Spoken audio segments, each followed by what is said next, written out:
अस्सलाम वालेकुम guys, I hope आप सब लोग खैरियत से होंगे।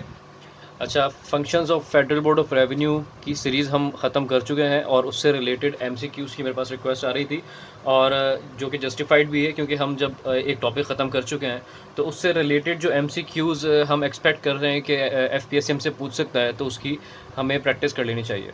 देयरफॉर मैंने ये एक पूरी प्रेजेंटेशन डेवलप की है आप लोगों के लिए, सो दैट कि जो हम टॉपिक पढ़ चुके हैं उससे रिलेटेड एमसीक्यूज़ हम सॉल्व करने के काबिल हूँ। हमें पता चले कि आया कि अगर फेडरल बोर्ड ऑफ रेवेन्यू के फंक्शन से रिलेटेड कोई एमसीक्यू हमारे पास आता है तो क्या हम उसको इजीली हैंडल कर पाएंगे या नहीं कर पाएंगे। तो हम स्टार्ट करते हैं सबसे पहले। बिस्मिल्लाहिर्रहमानिर्रहीम। अच्छा जी, बिफ़ोर स्टार्टिंग मैं चाहूँगा कि क्योंकि हालिया हमारे मोहसिन पाकिस्तान डॉक्टर अब्दुल कदीर ख़ान की वफ़ात हुई है, तो उनके लिए सब आप लोग दुआ मग़फ़िरत करें। वीडियो को पॉज करके उनके लिए दुआ मग़फ़िरत करें और फिर हम स्टार्ट करते हैं।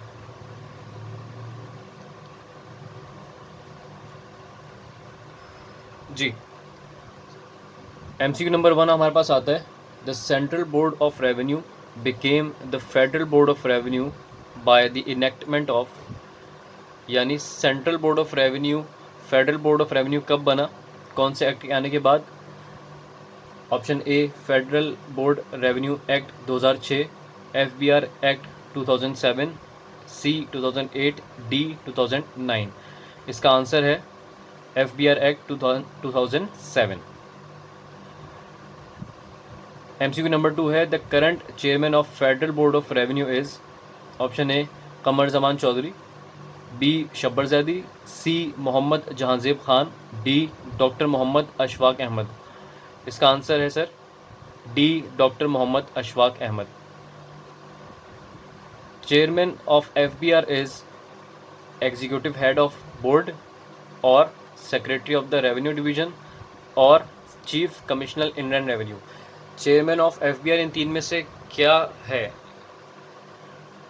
Option A 1 only, option B 2 only, option C 1 and 2, option D 1, 2 and 3। इसका करेक्ट आंसर है option C 1 and 2। Chairman of federal board of revenue executive head of the board भी होता है और secretary of the revenue division भी होता है। Number 4, to provide convenience to the large taxpayers, the post of Chief Commissioner Inland Revenue, large taxpayer units LTUs were established in Islamabad, Lahore and Karachi, Islamabad, Karachi and Peshawar, Islamabad, Lahore, Karachi, Peshawar and Quetta, Islamabad, Lahore, Karachi, Peshawar, Quetta and Muzaffarabad। इन चारों option में से सही option हमारे पास है option ए इस्लामाबाद, लाहौर और कराची में सबसे पहले LTUs कायम किए गए। Chief collectors southern region include chief collectors. Option A Karachi, Lahore and Hyderabad, option B Karachi, Hyderabad and Quetta, option C Lahore, Rawalpindi and Peshawar, option D Karachi, Hyderabad, Quetta and Gwadar. और इसका करेक्ट आंसर है डी कराची, हैदराबाद, क्वेटा और गवादर। साउदर्न रीजन में 4 जगहों के ऊपर चीफ कलेक्टर्स हैं, कराची, हैदराबाद, क्वेटा और Gwadar. The chief collectors northern region include chief collectors Lahore, Rawalpindi, Peshawar, Lahore, Rawalpindi, Multan and Peshawar, Lahore, Rawalpindi, Peshawar, Multan and Faisalabad, Lahore, Rawalpindi, Peshawar, Multan, Faisalabad and Sambrial. और करेक्ट आंसर है option D Lahore, Rawalpindi, Peshawar, Multan, Faisalabad and Sambrial. Which of the following are the responsibilities of the chairman of Federal Board of Revenue? Formulation and administration of fiscal policy, levy and collection of federal taxes, all matters relating to administrative control। इनमें से कौन से काम है जो responsibility है directly federal board of revenue के chairman की। ऑप्शन ए आता है 1 and 2, option B 1 and 3, option C 2 and 3, option D 1, 2 and 3। Correct answer इसका है option A 1 and 2, formulation and administration of fiscal policy, levy and collection of federal taxes. और option 3 ये भी आप आगे जाके देखेंगे एमसीक्यू में। एमसीक्यू नंबर 8 कहता है which from the following are called domestic taxes. Option A income tax, B sales tax, C federal excise duty, D all of the above. और करेक्ट आंसर है इसका D all of the above.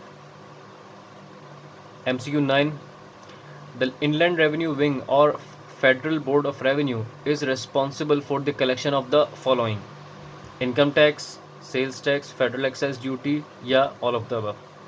और correct answer इसका I hope आप सबको पता होगा, all of the above। 10. Domestic taxes constitute about dash percentage of the revenue collected by FBR। Domestic taxes जो है वो how many percentage of the revenue collected by FBR। इसका answer तो आई गेस आप लोगों को बगैर MCQ के आंसर्स देखिए पता चल जाएगा। Option A 80, 85, 90, 95। और करेक्ट आंसर इसका है 90। ठीक है।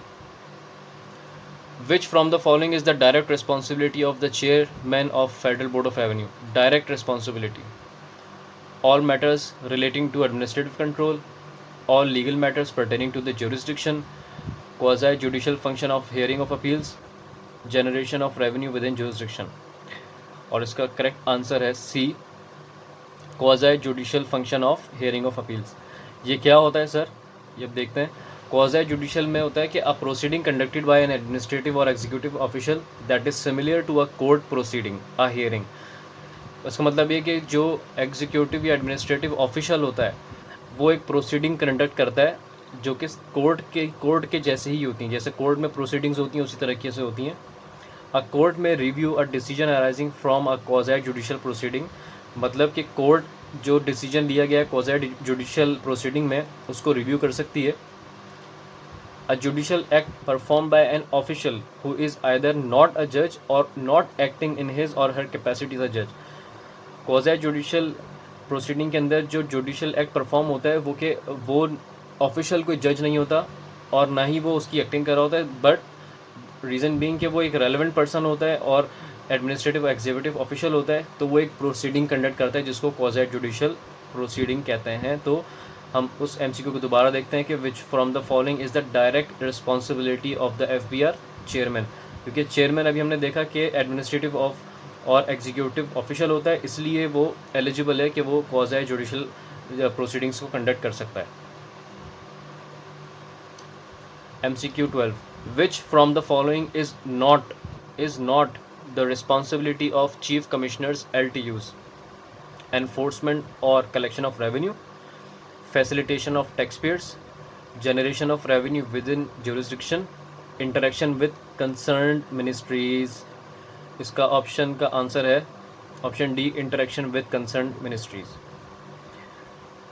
Which from the following is the responsibility of chief commissioners LTUs? Option A all matters relating to administrative control, option B all legal matters pertaining to jurisdiction, option C generation of revenue with in jurisdiction, option D all of the above. और इसका correct answer है all of the above. आपको यहाँ पे पता चला होगा कि all matters relating to administrative control जो है वो किसका काम है? चीफ कमिश्नर का, वो चेयरमैन का काम नहीं है। तो अभी हमने लास्ट MCQ में देखा था एक प्रीवियसली कि वहाँ पे एक ऑप्शन था, तो वो जो काम है एडमिनिस्ट्रेटिव कंट्रोल का वो चीफ कमिश्नर LTUs का होता है। MCQ 14, the total number of inland revenue wing chiefs at the FBR headquarter. Inland revenue wing के कितने चीफ्स होते हैं FBR हेडक्वार्टर में? ऑप्शन ए 3, 4, 5 या 6। ऑप्शन करेक्ट है इसका 6। कौन से वाले? Chief Indian revenue judicial section, chief Indian revenue budget, chief Indian revenue coordination section, chief general section, chief income tax policy, chief sales tax FED policy. 15. Which from the following sections work under Chief Inland Revenue Headquarter? IT General and IR Judicial Section, IT General Judicial Coordination Section, IT General Judicial Revenue Budget और Coordination Section, और D है IT General Judicial Revenue Budget Coordination Section and Sales Tax FD Section। और correct option है इसका C, last वाला इसलिए नहीं है क्योंकि सेल्स टैक्स और एफडी सेक्शन आईआर पॉलिसी के अंडर फॉल करता है, मैंने आपको ये बताया था नोट्स के अंदर। और अब तक जितने एमसीक्यूज आए हैं, हमने जो प्रीवियसली हमारी वीडियोस हैं उसके अंदर जितने टॉपिक्स और जो जो डिटेल्स हमने पढ़ी हैं वहीं से चीज़ कॉर्पोरेट हो रही है, कोई भी चीज़ आउटसाइड द स्कोप नहीं है हमारी वीडियोज़ के। 16 valuation of goods and tariff values is the responsibility of chief Indian revenue headquarters, chief ST-FED policy, chief income tax policy या चीफ आईआर पॉलिसी। उसका आंसर है ST-FED पॉलिसी। क्यों? क्योंकि यहाँ पे वैल्यूएशन ऑफ गुड्स और tariff values हो रहा है, तो सेल्स टैक्स और एफईडी से डील कर रहा होता है गुड्स और सर्विसेज से, तो यहाँ पे ये ऑब्वियस सा जो है आंसर था। 17 post budget clarification and issuance of SROs is the responsibility of chief Indian revenue headquarters, chief sales tax FED, chief income tax policy, chief Indian revenue operations. और करेक्ट आंसर इसका है chief sales tax FED policy. SROs के बारे में आप जान लें कि SROs stands for statutory regulatory orders. This refers to all kind of government regulations carried out by FBR and different ministries through delegated powers.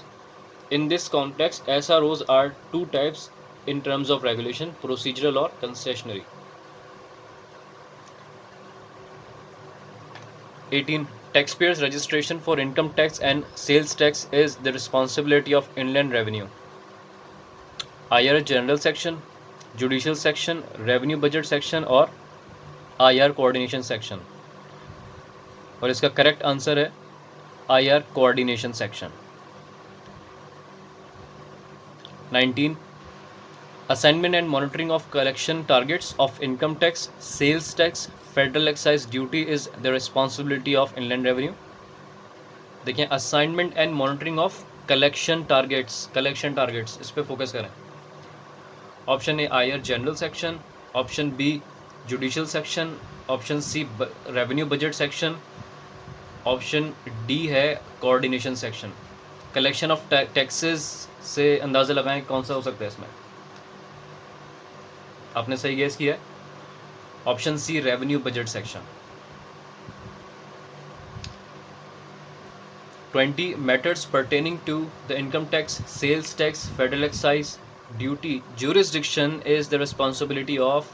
Jurisdiction पे focus करें यहाँ पे। IR जनरल सेक्शन होगा, Indian revenue judicial section, IR revenue budget section और IR coordination.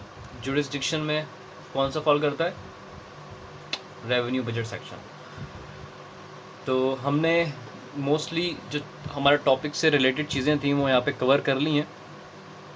और thank you so much for your attention until the next video. अल्लाह हाफिज़। और काइंडली आप व्हाट्सएप ग्रुप को ज्वाइन कर लें जिन लोगों ने नहीं किया है, क्योंकि जो भी नोट्स मैं यहाँ प्रिपेयर करता हूँ मैं वहाँ पे शेयर करता हूँ, और ये MCQs भी मैंने वहाँ पे शेयर कर दिए हैं already. Thank you so much.